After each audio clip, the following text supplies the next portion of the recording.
مجارەکان نوێ دناوا ئیرانێدا کارڤەدان دروستکردێنە دناوا ئیراندا لە تەوایە جیهانێژی ئەو کەسێن و پەیوەندیدارن بە ڕەوشە ئیرانی بە تایبەت چاودێر و ڕۆژنامەوان و چالاکبان و زمانزان و ئەکادمیسیەن و ڕەوشە ئیرانی دشوپینن کارڤەدان جەمان دروستکردینە دەربارەی بێ مژارێ مە میوانێکەیە بەڕێز جەلیل ئازادی خواست نویسکار و ڕۆژنامەوان کۆ لە ڤیرجینیا ئەمریکای شوەیەکە ڕاستە خۆت گەلمەدا بەڕێز جەلیل ئازادی خواست ێوار باش تو خێراتیش بۆ کوردستان 24 چۆن دەڕوانە ئەم بڕیارنامەی کە ئێستا لە ئیران دراوە؟ زۆر سپاس ئەو کاتی ئێوەش باشیوادارم تەندروست بن ڕێزم هەیە بۆ هەموو بینەرانی بەڕێستان. دیارە وەکو هەموو دەزانین زبان هەڵگیری باریکی معریفی، باریکی شارستانی و باریکی کولتوریە. لە ڕاستیدا خوێندنی یەک زبان واتە تێگەیشتن لە کۆیکە شارستانیەت و کەلتوری نەتەوەیەک لەو نەتەوانی کە تۆ زمانەکەی دەخوێنیت. ئێمە لە مێژە دەزانین ئێران و سوڵتەی سیاسی ئێرانی ئێرانیەکان بە گشتی لە چین نزیک بوونەتەوە بەهۆی کۆمەڵی گرفتی سیاسی و گرفتی ئابوووریەوە. ئەم گرفتە سیاسی و ئابوووریانەیە لە ڕاستیەدا کاربەدەستانی ئێرانی ناچار کردووە بۆ ئەوەی زمانی چینیش زیاد بکەن بەو زمانانەی کە لە قوتابخانەکانی ئێراندا هاوڕێ لەگەڵ زمانی سەردەست و زمانی بە ئیسلاح نەتەوەی باڵادەست فارس دەخوێنرا. ئەمە لە ڕاستیە ئێمە ئەوە دەزانین کە ئێران و بە تایبەتی پێکاتی سیاسی ئێران ئامادەیە خۆی لەگەڵ زمانەکانی دەرەوەی خۆی بە تایبەتی ئەو زمانانەی کە پەیوەندیەکی ڕاستە و خۆی سیاسیان هەیە لەگەڵی یا بە ئاوا تعبیرەکە بکەم تۆزەکە بە باوەڕی من ئاوا دروسترە کۆی ئەو زمانانەی کە جمهوری ئیسلامی ئێران و کۆماری سێدارە دەتوانێت لەگەڵیان هەڵسوکوتی سیاسی بکاوە بەشێک دەبن لە سیاسەتی ئابووری و سیاسەتی سیاسی ڕێگە پێدەدرێت لە وڵاتی ئێراندا بخوێنرێن. وەگەنە دژایەتی کردیان مەسەلەن بۆ زبانی ئینگلیسی کۆمەڵشت وێمە دەڵێ ئەم زمانە داعیشیزە نەکراوە، ئەم زمانە شیعیزە نەکراوە، ئەو زمانانی کە قەرارە داعیشیزە بکرێن و شیعیزە بکرێن لە ئێراندا هەوڵی پێدەدرێن. بەڵام زبانی چینی بە باوەڕی من هۆکاری ئابووری کەلتوری سیاسی لە پشتە. ئەم هۆکارە ئابووری کەلتوری سیاسیانی کە ئێران نیازی پێێتی بە تایبەتی لە نێوەندە نێونەتەوەیەکاندا کە چینیەکان و رووسیەکان و ئەو ریزبەندی کە ئێستا دروست بووە پارێزگاریان لێ بکەن و لە دەنگ بێن لەسەر هەڵوێستەکانیان لە کۆڕە جیهانیەکاندا. بەڵێ بەڕێز ئازادی خوازیانی ئێستا خۆتان دەزانن کە زمانی کوردی لە ڕۆژهەڵاتی کوردستان و زمانی کەمەنەتەوایەتیەکانی دیکەش ڕێگەیان پێنادرێنی زمانێکی فەرمی نین لە ئێران، بەڵام بۆ نمونە زمانی چینی ئیتالی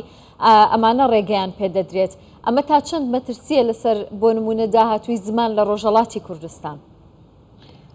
لە ڕاستیا پێش ئەمەش مەترسێکی یەکجار گەورە لەسەر زبانی نەتەوە داگیرکراوەکانی ئێران هەبوو، بە تایبەتی ناو ئێران هەبوو، بە تایبەتی نەتەوەی داگیرکراوی کورد. ئێمە زۆر بەباشی دەزانین کە هەر جۆرە گەشەدانی و پەرەدانی بە زبان و کولتور و شارستانیەتی کورد لە ئێراندا بە شەرتێک کە زبان و شارستانیەتێک بێت کە بگوێزەرەوەی شارستانیەتی کورد، بگوێزەوەی معریفەی کوردی بێ. معریفەی کوردی ئەوەیە کە تۆ وڵاتت هەیە، نیشتیمانت هەیە، نەتەوەی وەک نەتەوە وەک نیشتیمان خاوەنی مێژوویەکی لە مێژەدا دەستێکت لە شارستانیەتی مرۆڤایەتی هەبوو لە هەمان کاتدا داگیرکراوی پێویستە بگەڕێتەوە سەر مافەڕەواکانی خۆت کە بریتە لە دەستەبەرکردنی سەروەری نەتەوەیی، سەروەری نیشتیمانی و سەروەری سیاسی و لە هەمان کاتدا گەشەکردنی کولتوری کۆمەڵگا. ڕژێم ئەمە باش دەبێت و لەگەڵ ئەمە بەشایەتێکی تەواوەیە چونە وڵاتانە ئەم گەلانە گەلانی داگیرکراوی نێو ئێرانن. ئەمە تازەش نییە، چەند ساڵی پێش بیرمانە کە کۆڕی زانیاری ئێران یا فەرهەنگستانی ئێران بڕیارێکی لەو چەشنی دەرکردبوو کە قسەکردن بە زبانی یا بە زبانی نەتەوە داگیرکراوەکان لە قوتابخانەکانی سەرەتاییدا و لە باختی منداڵاندا قەدەغەیە. ئەمە لە ڕاستیدا دەیەوێت هەر لە ژێرەوە کۆمەڵگای ئێمە دەبەر یەک هەڵتەکێنن بە ئیسلاح نمونەکانمان بەبەر یەکەوە. باشە بەڕێز ئازادی خواست وەک دەزانن کە ئێستا لە ئێران دەوڵەت کەناڵی فەرمی هەیە کە بە زمانی کوردی پەیامەکەی خۆی دەگەیەنێتن بە زمانی کوردی ینی باسی ئەو پەیامانە دەکاتن کە لەلایەن حکوومەتەوە ئاراستە دەکرێتن. فشارەکانی ئێوە وەکو ئەکادمیسیان وەکو چالاکوان وەکو زمانزان لە ناوخۆی ڕۆژهەڵاتی کوردستان لە دەرەوەی کوردستانی چییە بۆ ئەوەی فشار لەسەر حکوومەت دروست بکەن لەسەر دەوڵەت دروست بکەن کە زمانی کوردی لە چوارچێوەی سیستەمی پەروەردە فەرمی بکرێتن؟ تا ئێستا فشارێکی واتان دروست کردووە؟ با یەک نوختەجارە لەسەر ئەو تەلەڤیزیۆنەی بڵێم کە جەنابەت دەڵی کوردیە